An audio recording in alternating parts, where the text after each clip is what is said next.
Hey folks, hope things are going well. We're going to take a look at another problem in Unit C. This is on page C7 or page 141 of your manual. Researchers interested in determining whether the age of an adult helps determine the number of push-ups that she or he can do in a minute. A sample of 12 participants result in the following values. If you haven't watched the first two videos on Unit C, please go back and take a look at them. They talk about calculating R, they talk about the whole concept of correlation, and they talk about doing the hypothesis test. So this really is a homework problem, assuming that you've watched the other two. All right, let's take a look at these two variables, both interval scale variables. They're matched, so every X has a Y.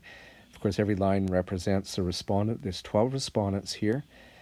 And so the first one is saying that the 19-year-old can do 34 push-ups in a minute. Let's go down and set up the hypothesis test. So step number one. There we go. Step number one, HO, is that rho is equal to 0. Remember, the null hypothesis is always that there's no relationship between these two variables. The alternative hypothesis is that rho is not equal to 0. Now, up here, if you take a look at it, the question, it just simply says, a researcher is interested in determining whether age of an adult helps determine the number of push-ups. So it's not indicating one-sidedness.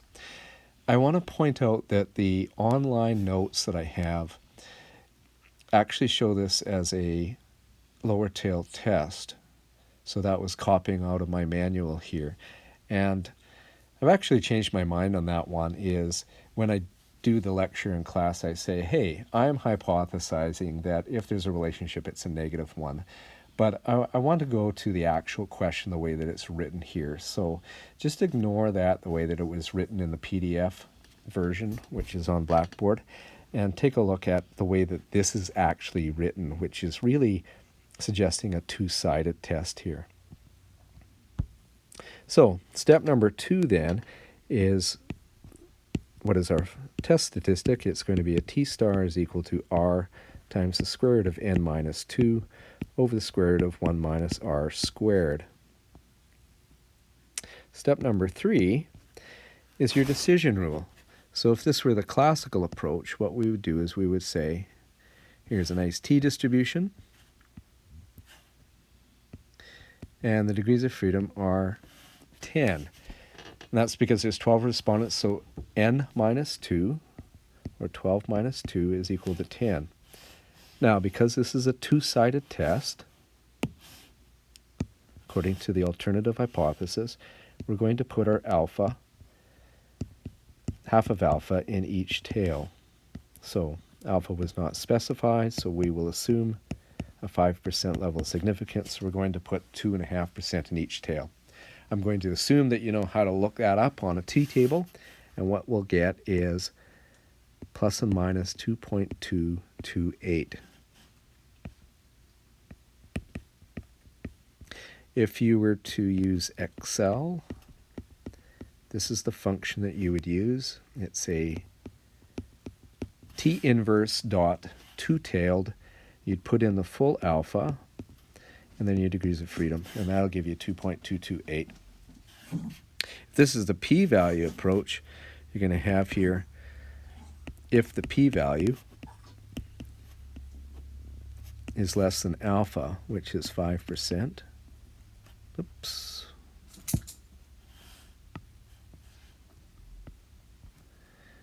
that's our alpha, then reject HO.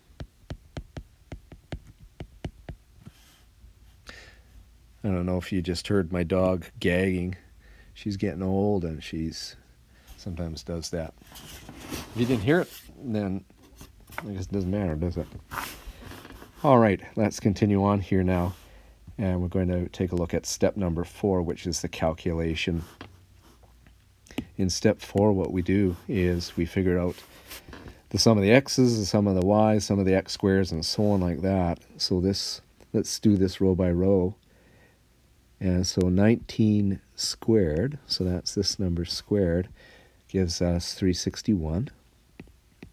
And then we're going to take the 34 squared, and that gives us 1156. And then the xy value is 19 times 34, and that gives us 646. Now, you do that for all the way down, of course, for every row, and you get the summary values, which I'm just going to write down here. So the sum of the x's is 503. Sum of the y's is 261. Sum of the x squares is 25,921. Sum of the y squares is 6,531. And the sum of the xy's is 9658. All right. Now let's continue on and calculate the r from there. So r is equal to the sum of the xy's minus sum of x, sum of y, over n. And then the denominator is sum of the x squares minus the square of the sum of x's over n. And then same sort of thing for y. Sum of the y squares minus square of the sum of y over n.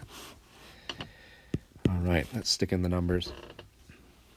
So we've got 9658, that's our xy value, minus 503